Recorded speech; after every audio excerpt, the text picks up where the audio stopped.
Hello there, it's Matt and Tyler here at our just got out of our screening of the Odyssey, Christopher Nolan's most recent epic, I suppose. The big grand epic of the summer, I suppose. Going to give you our initial thoughts and what we thought of it, and then we'll do our proper spoiler review when we get a chance. Tyler, what did you think of this?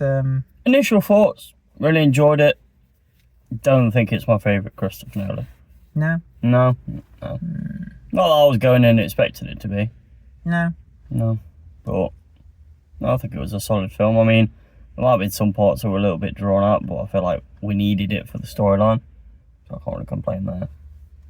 Yeah, I mean, I don't really know what I was expecting from this film, really. So I think this is the first one of his that, I was a bit sceptical on. Because it's like quite mythical and it's got like fantasy elements in it, and I didn't really know whether he'd be able to pull it off. But I think what he kind of lent on was the performances of the actors to kind of sell it. Because I think this, rather than just being a movie, I think this is kind of more old school cinema, you know what I mean? Where it's the actors doing the performances that kind of sells you on the fantasy elements, I think.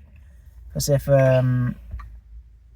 he didn't have the ridiculous cast that he's got in this film, then I don't think it would have worked as well.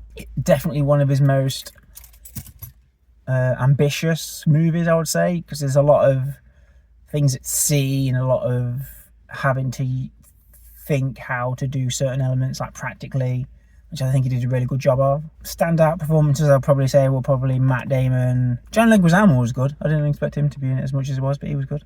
Yeah. I like Robert Pattinson as the antagonist, I would say. He was really good. Anne Hathaway was really good, as she always is. Yeah, the action was well done, and I'm intrigued to know how they did some of the... I think they more did kind of like old school practical filmmaking rather than CGI.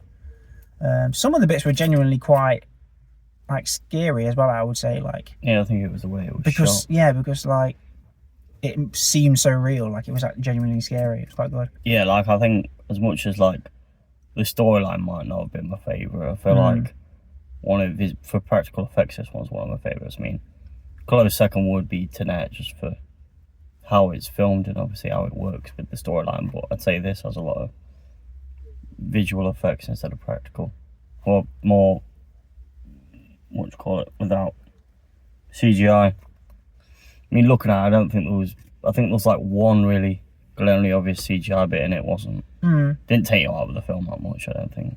I like the music. The music was good. It kind of sold you on the epic, mythological kind of setting, and apart from the credits song, which was random. But yeah, apart from that, the performance was really good. Kind of how it was a movie, but it kind of, you could see all the classical archetypes in it, you know what I mean? Like you had like the shapeshifter, you had like the wise old sage, you had the hero's journey kind of really kind of highlighted in this film. I think it was really interesting to see, because obviously this story is like ancient, so it's the kind of like the birthplace of all those kind of archetypes, which is really interesting. I feel like it's the first film, I mean, I love him as an actor. Before I say this, I was like, hey, and I think this is the only film that Benny Safdie is in that he doesn't actually speak that much. Okay. But it was a good role though. I liked... Yeah, it was, but even he made a joke that like a lot of the time it was just like standing there looking intimidating with his mask on. With his helmet. I enjoyed that. But yeah, if you are into like cinema, then I would say this is like a definite for you, because the way it's crafted is like impeccable. Like IMAX, you definitely want to go like X Plus, because we went in, the sound really like adds to it, I think. Definitely. But yeah, if you like Christopher Nolan, I think you'll like this film. If you're going in looking for like some kind of action blockbuster movie, I probably wouldn't say this is for you, because it's definitely more like cerebral than your Spider-Mans and your like, I don't know, all the blockbustery kind of movies like that. But yeah, I really enjoyed it.